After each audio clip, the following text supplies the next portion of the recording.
வணக்கம். Fried rice மாதிரியே சுவை இருக்கக்கூடிய ஆனால் ஆரோக்கியமான அன்ஃப்ரைடு போகா எப்படி பண்ணுறதுன்னு பார்க்கலாம். இதுக்கு தேவையான பொருட்கள்: ஒரு கைப்பிடி வெள்ளை அவல், உதிரி உதிரியாக அளவாக தண்ணீர் ஊற்றி நனைத்தது, ஏன்னா அப்போ தான் நமக்கு உதிரி உதிரியாக ஃப்ரைட் ரைஸ் லுக்கில் இருக்கும். தேங்காய், சிறிய தேங்காயில் கால்வாசி தேங்காய் துருவியது. வெங்காயத்தால் நறுக்கிய பிறகு 1 டேபிள் ஸ்பூன் அளவுக்கு வர்ற அளவுக்கு ஒரு சிறிய கேரட் துருவியது, 1 டீஸ்பூன் புதினாத்தூள், 1 டீஸ்பூன் கருவேப்பிலை தூள், 1 டீஸ்பூன் மிளகு, இந்துப்பு தேவைக்கேற்ப. இதை எல்லாத்தையும் நம்ம கலந்துட்டோன்னா ஃப்ரைட் ரைஸ் சுவையில் அன்ஃப்ரைடு போகா நமக்கு தயார்.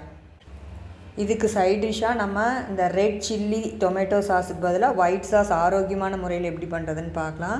இதுக்கு தேவையான பொருட்கள்: தேங்காய், ஒரு கால்வாசி தேங்காய், 2 நெல்லிக்காய், 1 துண்டு இஞ்சி, 1 துண்டு மாங்காய், சராசரி அளவுள்ள மாங்காயில் 3/4 பங்கு அளவு இருக்கக்கூடிய மாங்காய். இது எல்லாத்தையும் சிறு சிறு துண்டுகளாக நறுக்கி மிக்சியில் தேவையான அளவுக்கு தண்ணீர் ஊற்றி அரைச்சி தேவையான அளவுக்கு இந்துப்பு சேர்த்திட்டோன்னா நமக்கு சுவையான ஒயிட் சாஸ் தயார்.